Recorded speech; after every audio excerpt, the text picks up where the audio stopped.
નમસ્કાર વિદ્યાર્થી મિત્રો, પથદર્શક યુટ્યુબ ચેનલની અંદર આપ સર્વનું સ્વાગત છે. મિત્રો, ઘણા સમયથી તમે મારા ફેસ વિનાના વિડીયો જોયા હશે આપણી યુટ્યુબ ચેનલ પથદર્શક પર. પણ હવે આપણું જે સેટઅપ છે, કેમેરા સેટઅપ છે, એ તમામ ક્લિયર થઈ ગયું છે અને આવનાર સમયની અંદર હવે તમે કેમેરા સાથેના એટલે કે મારો ફેસ જે છે એ મારા વિડીયોમાં તમે જોઈ શકશો. મિત્રો, આજે આપણે વાત કરવાના છીએ ટેટ 2 ની.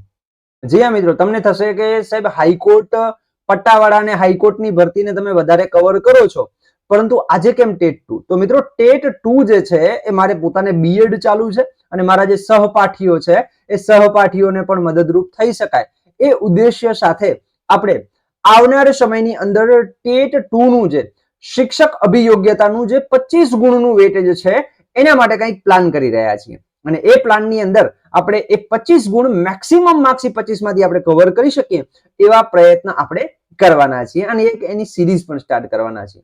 પરંતુ આજના વિડીયોની અંદર આપણે ટેટ 2 ની પરીક્ષા માટેની જે અભ્યાસ પદ્ધતિ છે, પરીક્ષાની જે પદ્ધતિ છે, એનો સિલેબસ છે, એ સિલેબસની ચર્ચા કરવાના છીએ. સાથે સાથે મેરિટ ગણતરી જે અગાઉ જે પ્રમાણે થતી હતી એ પ્રમાણે પણ આપણે ચર્ચા કરવાના છીએ કે મેરિટ કઈ રીતે તમારું ગણાતું હોય છે. તો ચેનલની અંદર નવા હો તો ચેનલને કરી દો સબસ્ક્રાઇબ અને વોટ્સએપ ગ્રુપની લિંક તમને ડિસ્ક્રિપ્શન બોક્સની અંદર આપેલી છે, ત્યાં જઈ અને તમે આપણું વોટ્સએપ ગ્રુપ જોઈન કરી શકો છો.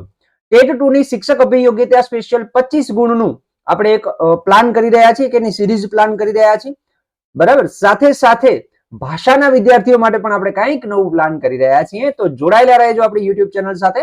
વાત કરીએ સૌથી પહેલા અભ્યાસક્રમની, તો ટેટ 2 ટાટ સેકન્ડરી અને હાયર સેકન્ડરીની જે પ્રિલિમ્સ એક્ઝામ છે, જે પ્રાથમિક કસોટી છે, એ પૂર્ણ થઈ ગઈ છે, બરાબર. બંનેની સેકન્ડરી અને હાયર સેકન્ડરી બંનેની પૂર્ણ થઈ ગઈ છે અને આવનાર સમયની અંદર એનું મુખ્ય પરીક્ષા પણ યોજાશે.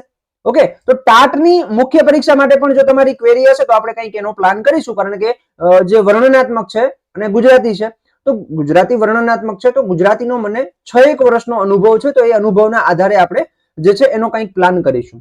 ઓકે, ટેટ 2 ની વાત કરીએ તો ટેટ 2 નો અભ્યાસક્રમ કંઈક આ પ્રકારનો છે કે ભાઈ ટોટલ તમારું 150 ગુણનું પેપર હોય છે. કેટલા ગુણનું હોય છે? 150 ગુણનું પેપર હોય છે, જેમાંથી વિભાગ એ એટલે કે વિભાગ અ અને વિભાગ બ, બરાબર, બે વિભાગમાં હોય છે, બરાબર. વિભાગ અ અને વિભાગ બ.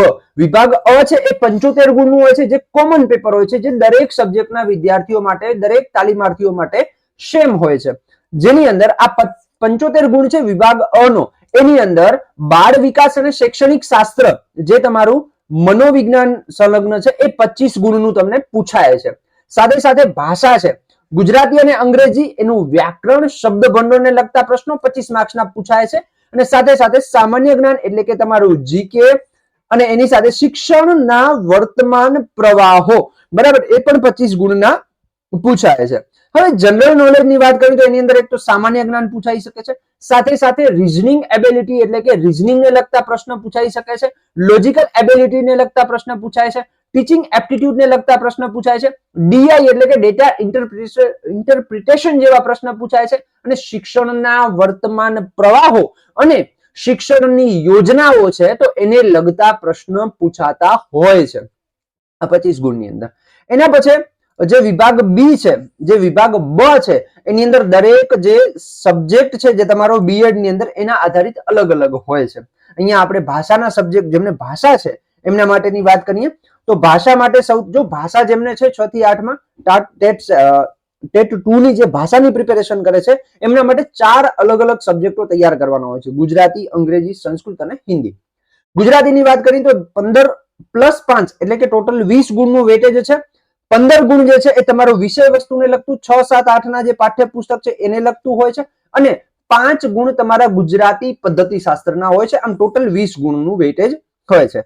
સાથે સાથે અંગ્રેજીની વાત કરીએ તો એ પણ 20 ગુણનું વેટેજ ધરાવે છે. 15 ગુણ તમારા વિષય સંલગ્ન હોય છે અને 5 ગુણનું જે છે એ તમારું પદ્ધતિ શાસ્ત્ર તમને પૂછાતું હોય છે.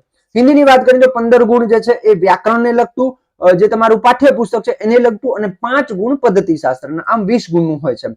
સાથે સાથે સંસ્કૃત છે, એ સંસ્કૃતમાં જુઓ વિષય સંલગ્ન છે એ 10 ગુણનું પૂછાય છે અને જે પદ્ધતિ શાસ્ત્ર છે એ 5 ગુણનું પૂછાય છે, એટલે 15 ગુણનું વેટેજ છે.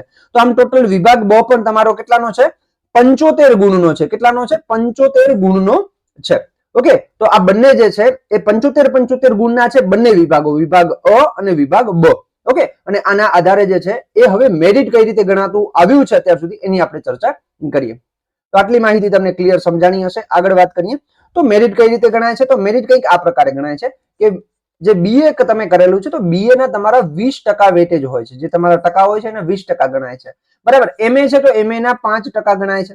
ઓકે, મેન તમારું ટેટ 2 નું જે 150 માર્ક્સનું જે પેપર છે એના 50% પૂછાય, એના 50% ગણાય છે મેરિટમાં. ઓકે, અને બીએડ ના 25% ગણાય છે. એટલે એવું કહી શકાય કે એમસીક્યુ પરીક્ષાનું વેટેજ તમારો મેરિટની અંદર 50% નું છે અને એકેડેમિક જે વેટેજ છે એ 50% નું છે. બરાબર. આની અંદર બીએ આવી ગયું, એના પછી માસ્ટર એમએ કરેલું હોય તો આવી ગયું, અને બીએડ.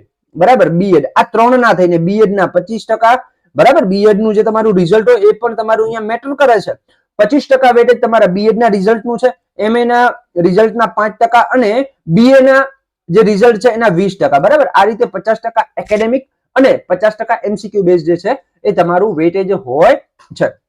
તો આ માહિતી તમને ઉપયોગી થઈ હશે. જો ઉપયોગી થઈ હોય તો તમારા મિત્રોને અવશ્ય શેર કરો અને ખાસ જોડાયેલા રહેજો, કારણ કે શિક્ષક અભિયોગ્યતાનું જે તમારું ટેટ 2 નું 25 ગુણનું વેટેજ છે તો એના માટે આપણે YouTube ઉપર એક મસ્ત પ્લાન કરી રહ્યા છીએ. આવનાર સમયની અંદર આપણે એ જે છે એ પ્લાન તમારી સાથે શેર કરીશું. સાથે સાથે ભાષાના વિદ્યાર્થીઓ માટે પણ કંઈક વિચારી રહ્યા છીએ.